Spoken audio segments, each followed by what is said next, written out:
အချောက်ကြီးနေတဲ့အလီစတာလားโอเคလီစတာဆိုတဲ့ကောင်မလေးရေးတာအချောက်ကြီးနဲ့တူလာလေပဲတဲ့ပြောရင်လည်းနေကအချောက်ကြီးနဲ့တူလာတဲ့အဲ့ဒါကမှားပြီးရေးမိတာပါစကားပြောရင်းနဲ့အမှားပါသွားတာကိုတောင်းပန်ပါတယ်မဟုတ်ဘူးနေရဲ့အတန်အားတဲ့သူကစကားပြောရင်နေကအချောက်ကြီးနဲ့တူလာโอเคကျွန်တော်တန်ကအချောက်ကြီးနဲ့တူတယ်လို့ပြောတာကိုအဲ့ဒါနဲ့ပတ်သက်ပြီးနောက်ထပ်ဘာပြောချင်သေးလဲကျွန်တော်တန်ကိုပြောင်းလဲဖို့လိုတယ်လို့ထင်လား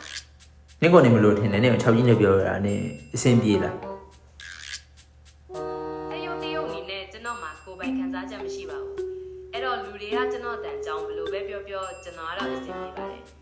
နင့်ကီးမဆိုင်ဘူးပေါ့အားလုံးနင့်ကီးမဆိုင်ဘူးသူတို့ဘာပြောကီးမဆိုင်ဘူးဟုတ်ကဲ့နားလည်ပါပြီ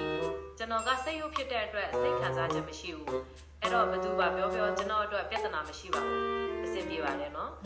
နောက်ထပ်ပါနင့်အဆင်ပြေမှငါမပြေဘူးလေငါနင့်ကိုပြောငါဘယ်လိုခံစားနိုင်မှာတော့ဟုတ်ကဲ့နားလည်ပါပြီ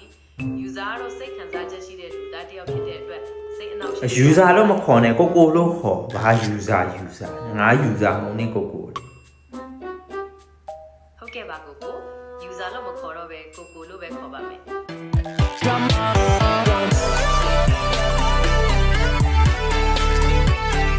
နောက်ပိုင်းပါအကြောင်းအရာတွေ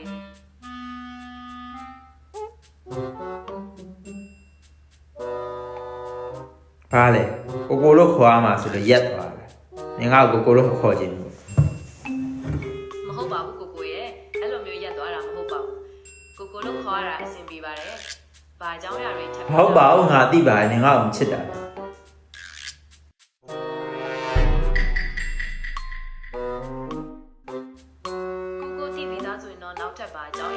နင်ကမချစ်ဘူးမလားငါသိရနင်စကားလမ်းကြောင်းနေမလွှဲနဲ့တော့နင်ကမချစ်ဘူး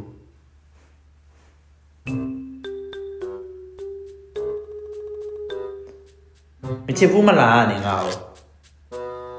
မမေ့ပါဘူးကိုရဲ့နင်မေးရမဟုတ်မေးရမမေးဘူးငါမချစ်ဘူးမလားအစ်စ်ကြောင်းပြောကြမလို့လား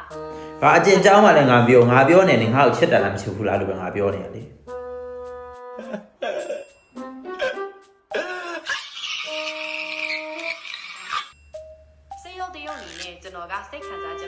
နင်ဘလောင်းလည်းမပြောနဲ့နင်ရင်တော့ငါ့ကိုချစ်တယ်ပြောပြီးအခုကျမှဖာပါစက်ရုပ်လေးရုပ်ပြီးနေရုပ်ပြီးလို့အရင်ကချစ်တယ်ပြောဘူးလေဆိုတာကျွန်တော်တကယ်မမှတ်မိပါဘူးမလိန်တဲ့နင်ငါ့ကိုအဲ့ဆိုနင်ငါ့ကိုတောင်းမယူတော့ဘူးလေနင်တော့ကြောက်ချစ်တယ်မချစ်ဘူးငါအခုကလည်းကစားတတ်အလေးကြောင်းလားကိုတောင်းမယူတာမဟုတ်ပါဘူး